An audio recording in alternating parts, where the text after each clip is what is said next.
quick recap po muna tayo dito sa ating property. So meron po tayong 5 bedrooms, 5 toilet and bath, 2 car garage, at meron po tayo dito inclusive na roof deck. So yung property po pala natin is 4-story townhouse na located po sa Wide Road. I'm JB Orpiana, your accredited real estate salesperson. And today, samahan nyo ako i-house tour to. So meron po siyang lot area na 50 square meters at total floor area of 200 square meters. Accessible po siya sa universities kagaya ng UST and UBelt. And accessible din po siya going to Gallas Public Market, few minutes away lang po dito, at pwede nyo yung naka-rent. Then yung location po pala ng ating property is near Jitwason, Lumentrit, and near Quezon City, but nakalocate po siya sa Sampaloc, Manila. Okay, so right now we are here inside this property. So ito po yung ating 2-car garage. Yan, dalawang SUV, kasyang-kasya po dito. Meron po tayo ditong storage sa baba. Lagayan po yan ng ating water pump. And yung ceiling po natin, naka-ano na po yan. PVC panel po with pin lights. Then dito naman po sa baba, meron po tayo ditong elderly room. Yan. Best po ito para sa mga pamilya na meron kasamang senior. So hindi na po sila mahihirapan umakyat. At meron na rin po silang sariling CR dito. Then meron din po tayo ditong service area.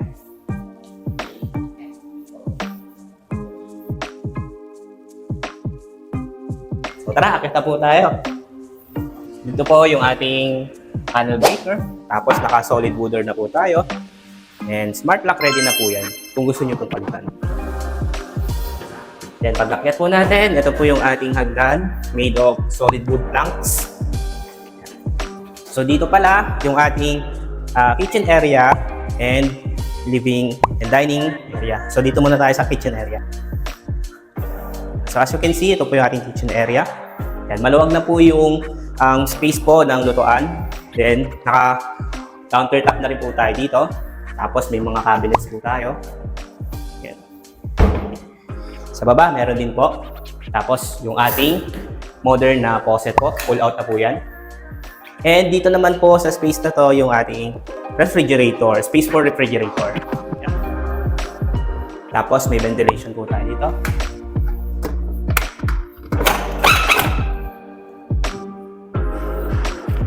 And meron po tayo ditong common toilet and bath.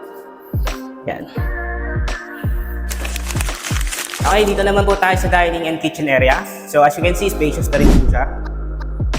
Yung ceiling po natin cove lights na rin. And meron po tayo ditong large sliding window with mesh na po para sa iwas lamok insekto dito sa ating living area. Tara po, akit naman po tayo sa third floor. So dito po sa ating third floor, meron po tayong 2 bedrooms, isang masters at isang secondary bedroom. So dito muna tayo. So dito sa ating secondary bedroom, so as you can see, spacious po siya at napakalawak po ng mismong magiging higaan po ninyo. So kasyang-kasya po dito yung king size na bed. Yan. Then meron po tayo dito provision for window type aircon. Then meron na rin po tayo yung window for ventilation. Meron din po tayo dito sariling CR. So for convenience po ng bawat isa, lahat po ng bedrooms ay may CR na rin po. Alright, and welcome po dito sa ating master's bedroom. So ito po yung ating cabinet sa ating master's bedroom. Then meron din po yung wardrobe. Tapos meron pa po tayo ditong sariling CR. Spacious na po yung ating CR. Yan. And yung mismong ating room. So naka-cove po yung ating ceiling with lights na rin po yan. Mesh din po tayo dito at awning window para sa ventilation po ng ating kwarto. And provision po sa ating window type aircon. So may option naman po kayo kung gusto nyo gawing split type. Depende po sa inyo. And dito naman po may balcony po tayo. So makikita nyo po dyan yung kalsada po ng ating property. So wide road po siya nakalocate. Accessible po sa Jitwason, Lumentrit, and other universities na malapit po dito like UST and UBelt. So tara, akit na po tayo sa 4th floor, which is the last part of our vlog. Yan po, nandito na po tayo ngayon sa 4th floor. So meron pa po tayo ditong 2 bedrooms. So dito po muna tayo. So yung layout po na itong ating 4 bedrooms or same lang po siya na nasa 3rd floor. Yan. So kasya pa rin po dito yung king size na bed. Malawak pa po ito. Yan. Then meron po tayo ditong provision for our window type aircon. May bintana for ventilation and meron po tayo dyang own toilet and bath.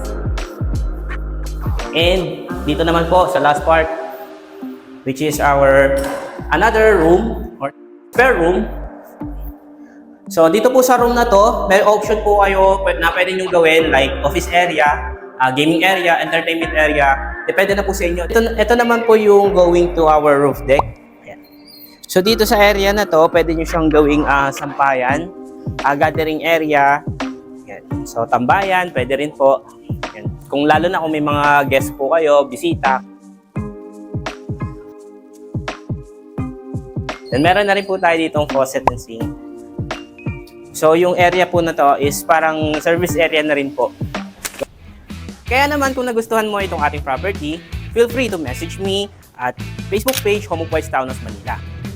Or pwede nyo akong i-contact sa number na to para makita nyo ng personal itong property na to.